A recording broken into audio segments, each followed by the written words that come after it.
L'Abruzzo ha i piedi in mare e la testa in alta montagna, o forse è il contrario.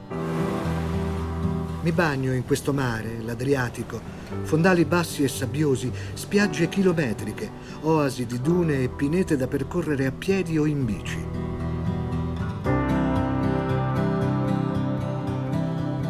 Leggeri, mettete le ali sotto i piedi.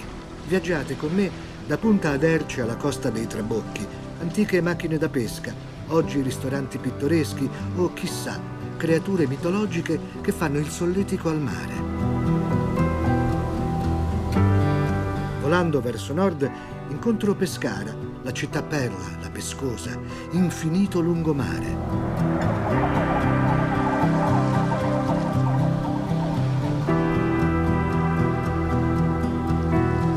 Se prendo il largo con i pescatori, al momento dell'alba vedo il sole riflesso su montagne imponenti, così vicine che in poco più di un'ora posso essere in vetta, lassù, tra i ghiacci che ancora sfidano il tempo.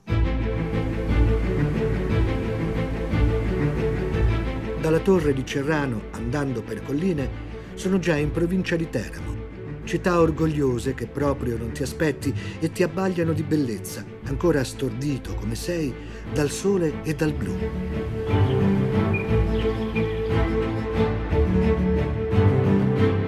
Eccola qui, maestosa, avvolta da una rupe, Civitella del Tronto, fortezza borbonica, baluardo che dall'alto tutto domina. Voli in picchiata senza fine.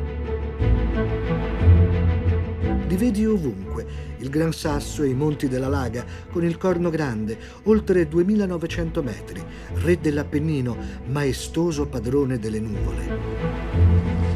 Capita che a volte sulla costa ci sia bel tempo, grazie a lui che trattiene i temporali dietro di sé, a 2 passi dal mare, a 2 passi dalla vetta.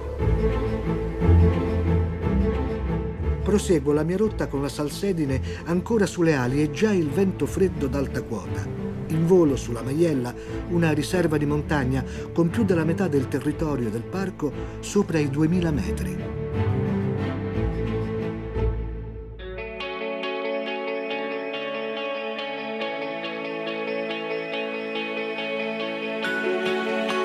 Castelli, torri, centri storici ancora sospesi tra le montagne e il mare.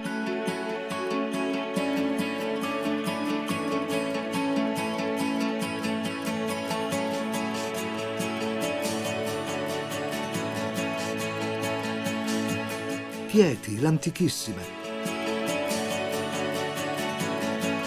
Si dice fondata dal prode Achille e chiamata Teate in onore della madre, la ninfa Teti. Così lo scrittore intellettuale Ennio Flaiano descriveva il suo nativo Abruzzo.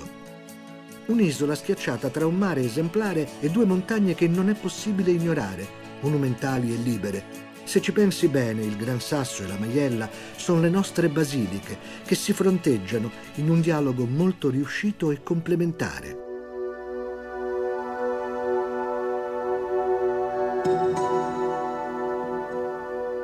Montagne che custodiscono antiche città come fossero fortezze nelle fortezze.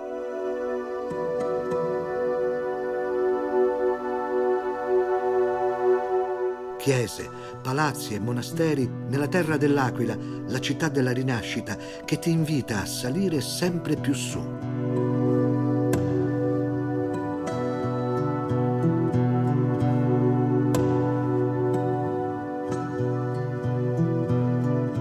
Scenari tipicamente alpini, boschi, steppe d'alta quota e poi praterie da perdere il fiato.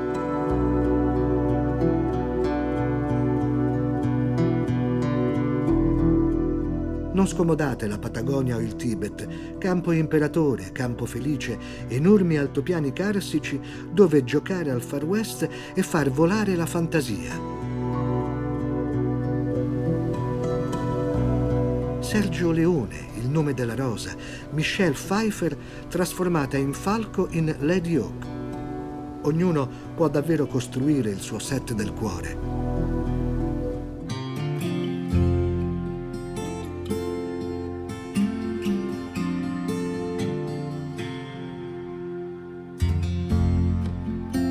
Tutta questa libertà ha dei numeri che la rappresentano. 1/3 dell'Abruzzo è area protetta, la maggiore area naturalistica d'Europa.